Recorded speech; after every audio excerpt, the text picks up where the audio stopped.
stop that lava, but clean. I had to start my video with that. I seen it at the light. Whoever's car that is, shout out to you. Your shit's fresh. You can do it. Oh yeah. Oh yeah, Clout Bach. It's getting closer and closer to engine swap day for this damn thing. Damn, that Civic's clean as fuck. Oh man, I hate turning around here. I'm gonna get decked by a friggin' oncoming car. Yep, look, this Tacoma going 50. Yeah, well, I'm on the way to the shop. I had to do a lot of shit. It's kind of late. Might have to drive all the way the hell to Bridgeport, which kind of sucks, but I need things, so I'll catch up with you guys there. The Hondas are out today. That's gonna be me with the Prelude. Let's see this EK 4-door. Let's look at this. It's fresh.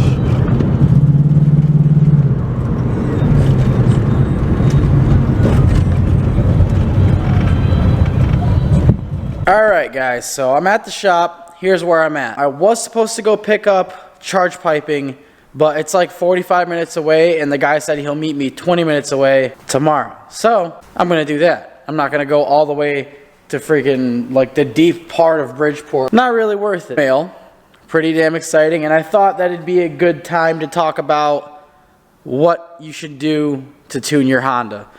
Or this may apply to other things. I know Moates makes the Nismotronics too, so it's not just Hondas, but this video I'm gonna lean towards Hondas because that's what I have, and I have two examples of things that you can use to tune your Honda. So first and foremost, the most common thing that anyone is gonna tell you, you're gonna see them on Craigslist for 50 bucks, 100 bucks, like they're gonna be everywhere. You can get them for 50 bucks most of the time. And you're gonna see chips on eBay for $8, but they're like, or 12 bucks. You're gonna be like, what does that plug into?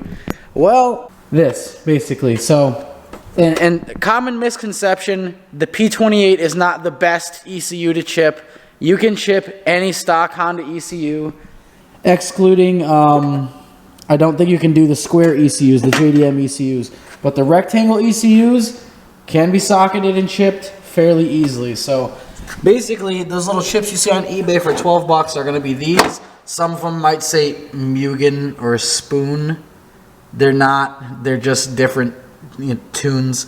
So basically what this is a 28-pin connector, SST chip. I can't pull that out with one hand, but basically there's 28 like little pins that go down into this board, and when you get an ECU, a virgin ECU, you just desolder the 28 pins, drop this in, and then from the backside solder it back on. That's pretty much it. So fairly simple to do. A socketing kit will run you around 30 bucks with a blank chip. Now, how that works is, if you say I wanted to do that, I would just go on eBay and buy an H23 chip or an H22 chip, either would work, and slap it in there, and then it would run the car. Like, it's that simple. This, if you're wondering, this is just a step-down harness. I don't know about K-Series ECUs, but any early Honda ECU, people just use the P28s because they're from Civics and literally everywhere. So that's why the P28 is the most common.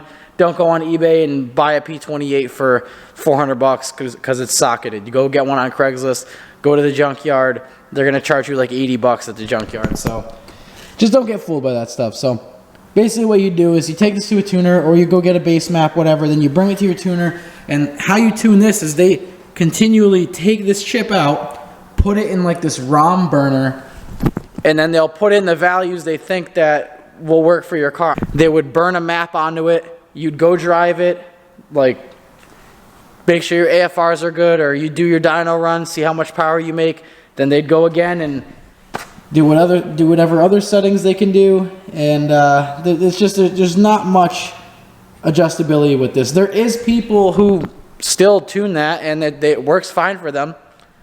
I'd say if you're trying to go the cheapest route, or you just have like mild bolt-ons, intake, header, stuff like that, intake manifold, where it's not like detrimental that you get like a perfect tune, like if you're not running big boost. If you want to save yourself money breaking expensive engine parts, I would not get this, but this will do just fine for like an NA tune, or even some turbo tunes will be completely fine with this. So that is the first method of chip and key points are, it's not like a live tuning thing. You have to take it out and reburn it, take it out and reburn it. I'm not 100% on the being able to actually do timing on this. So they will work. I would just suggest using them on a lesser risk build. They are super cheap. Aside from like a plug and play standalone, like an Infinity or something along those lines, those would probably run you like 12 to 15 to 1800 bucks. I don't think Megasquirt makes a plug and play for Hondas. I know they make a standalone, but I don't know if it's a plug and play standalone. You might have to wire it to the ECU. I'm not educated on that one, so I'm not going to speak on that one. This has a Megasquirt. That's a standalone. That's a complete different ECU and harness that goes with it. So that's different. But what I decided to go with, basically, there's two options that people will do when they do this stuff. So when you think of, oh, I'm gonna tune my Honda, you're like, okay, Hondata. Problem with Hondata. 3 things. 1, price. 2, options. 3, the lack of a plug and play if you already have a socketed ECU. So, like I said, this little SST chip right here is the chip, and then the thing that it plugs into is the socket. So, what I did is got this is the Neptune or Moates Demon V2. The Hondata is for just the chip, and if you could go on eBay and get one in an ECU for $700, that's already like inside one of these. But the problem being, a lot of them are fake. Like a lot of them are fake, and there's there's a space between like the A and the TA, like Honda space ta. Like there's a lot of ways to tell, but I just did not trust any of that shit, and I saved like 300 bucks here. So basically, with a Hondata, you have to, if you have one of these ECUs and you already have it chipped and socketed or whatever, you have to desolder the socket from this one and then resolder the Hondata socket because it's slightly different. However, with the Demon V2, it also comes, that's your socket right there. So it comes with the socket, it comes with the resistors, it comes with everything you need if you want to, like if you have a virgin ECU and you want to like do this fresh and new or whatever. Or if you already have a chipped P28 or a chipped ECU, there's your board. All you do is just plug it in. So I'm not going to take this out of the packaging because I'm not installing it right now and I don't want stuff to get to it, but that's what it comes like. So, and you get your cable. You get 2 cables actually. I think it's the cable that plugs into the actual thing, and then this. And on top of that, unless you get the Hondata V3, there's no Bluetooth. So I got the Bluetooth, which is going to be pretty sick. So Bluetooth, it was 450 bucks to give you a sticker and a pen. Pretty hype. Got your 2 cables. You got your full socketing kit, which is dope, and everything will work with your stock ECU. Your stock socketed ECU, I should say. So this was $445 shipped from California. Comes with all the instructions, everything you need. So pros to this, there's really no cons because it's cheaper than Hondata. It's easier to install if you already have a chipped and socketed ECU. It has more tuning options. This is not biased at all, because I wanted a Hondata. I said I was going to get a Hondata because I had one lined up to buy, but before I pulled the trigger on that, I had to do more research and figure out what my options are. And the Hondata I was going to get was a Hondata V1 already in an ECU for $400, but the V1 is like from 2009, so it's pretty old, and it does have a lot of options, don't get me wrong. It's a good chip, good live tuning, whatever, but I didn't want it because it's older, no Bluetooth, and it was going to be $450 shipped for the whole ECU. So already have this ECU for $440 shipped. I got a brand new Demon V2 with Bluetooth and all that, so I can run my gauges and stuff like on like a little screen. Like if I get like an Android radio, I saw Trey B Dippin', check him out on YouTube. His Prelude's way nicer than mine. I saw he has like a Amazon like Android or app radio or whatever, and he has a Hondata and he has his Bluetooth going to that, and you can see like gauges and stuff, and you can open up the tuning software. So I wanted to do all that, so that's what I'm gonna do. As a quick recap, you got headers or whatever, or you're running 4 PSI boost and you know someone who's very good at tuning these chips,